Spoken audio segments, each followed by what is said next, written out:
Bom dia, povo de Deus, é isso aí, estamos felizes porque estamos mais uma vez estudando a palavra do Senhor. Durante toda essa semana a gente analisamos com carinho, essa parte de sexta-feira é um resumo de todo aquele tema que a gente abordou durante a semana.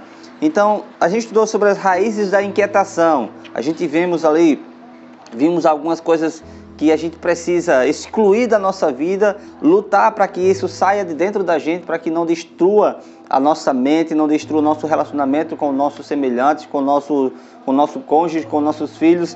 Então a gente vimos algumas coisas interessantes. Vimos também a mensagem da palavra de Deus, descrita ali no livro de Mateus, capítulo 10, versículo 34 ao 39, vemos que Jesus disse que a mensagem dele, a palavra dele, ia causar uma divisão dentro de casa, porque até então, quando uns passassem a observar a mensagem de Deus, a crer naquilo que ele deixou na palavra dele, ia haver alguma discordância ali dentro de casa, ia trazer um pouco de divisão. Por isso que ele disse que ele veio para trazer divisão. Então, isso aconteceu. Eu acho que muitas vezes vocês que se converteram, vocês perceberam que aconteceu essa divisão. Alguns rejeitaram esse seu chamado. Os pais, às vezes, nasceram dentro de uma crença de longa data, mas quando você se deparou com a palavra de Deus, eles ficaram meio receosos porque criaram você dentro daquele ambiente. Mas a gente vê que nesse contexto a gente precisa analisar a palavra de Deus, pois então João 8:32 fala que a gente precisa conhecer a verdade e a verdade vai nos libertar de algumas ações, de algumas coisas que a gente faz. Vimos também a questão do egoísmo, algo que a gente precisa banir de dentro da gente rapidamente, porque a gente sabe que o egoísmo sempre leva a gente à ruína. Então a gente precisamos analisar com carinho todo esse contexto. Vimos também a ambição, analisamos também a hipocrisia e na quinta-feira eliminando a inquietação, que é justamente a gente entender que existe uma saída, existe um caminho que a gente precisa seguir. E quando você vai para João capítulo 14, versículo 16, Jesus fala: eu sou o caminho, a verdade e a vida, ninguém vem ao Pai senão por mim.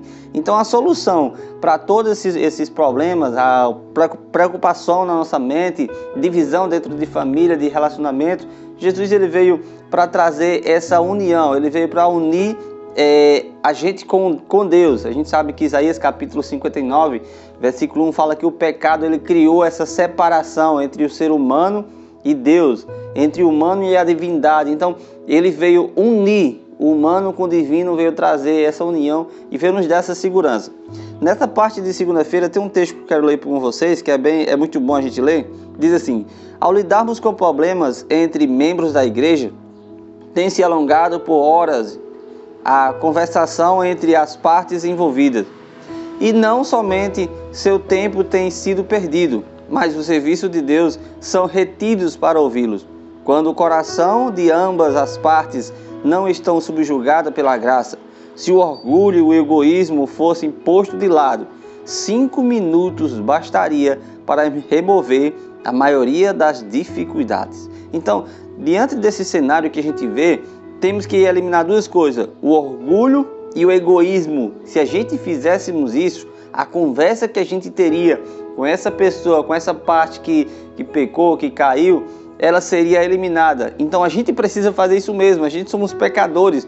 A gente precisa eliminar de dentro da gente o egoísmo e o orgulho, para que dentro da gente habite Cristo Jesus. Que Deus abençoe você nessa manhã, meus filhos, e que o Espírito Santo de Deus esteja te conduzindo a toda a verdade que é a palavra de Deus. Que Deus abençoe vocês e eu convido vocês a orar nesse exato momento.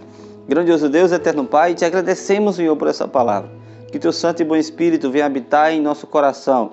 E de acordo com Gálatas capítulo 5, versículo 22 a 23, que o fruto do Espírito Santo possa se encher, possa habitar em nosso coração e que possamos ter amor, paz, longanimidade, bondade, mansidão, domínio próprio, Senhor. Nos ajuda, Senhor, a nos fortalecer em Cristo Jesus. Pedimos isso em nome de Jesus. Amém.